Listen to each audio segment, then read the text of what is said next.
তোমরা যা চিনিমিনি খেললা আমাকে নিয়ে, বাবারে বাবা, হাইট থেকে শুরু করে এভরিথিং, তোমরা যেই ছিনিমিনি আমাকে নিয়ে খেললা, এরকম ছিনিমিনি বোধহয় এক্সও খেলেন।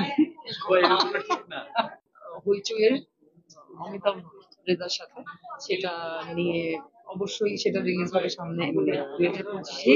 ওটা যখন রিলিজ হবে তখন ওইটা নিয়ে কথা বলবো।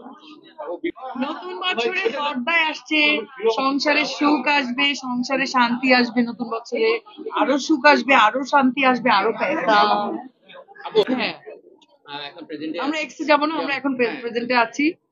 সব মিলিয়ে কেমন চলছে? সব মিলিয়ে খুবই ভালো চলছে। অ্যানিভার্সারি বারবার বলতেছো তুমি, অ্যানিভার্সারি খুবই ভালো গেছে, ডিফারেন্ট অ্যানিভার্সারি গেছে। আমরা আসলে অ্যানিভার্সারি বলতে আহ, আমরা টিপিক্যালি ওইভাবে কোনো কিছু পালন করি।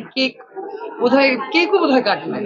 একটা ছোট্ট একটা কেক আমার কাজিন ছিল আমার বাসায়, ও দেখলাম হুট করে নিয়ে যে কিনে নিয়ে আসলো এবং বললো আপু কেক কাটে। আর খুবই হোমলি, আমরা দুজনই বাসায় ছিলাম। আমাদের ফ্যামিলি এতে একটা বিয়ে ছিল, ওখানেই ব্যস্ত ছিলাম বেশি।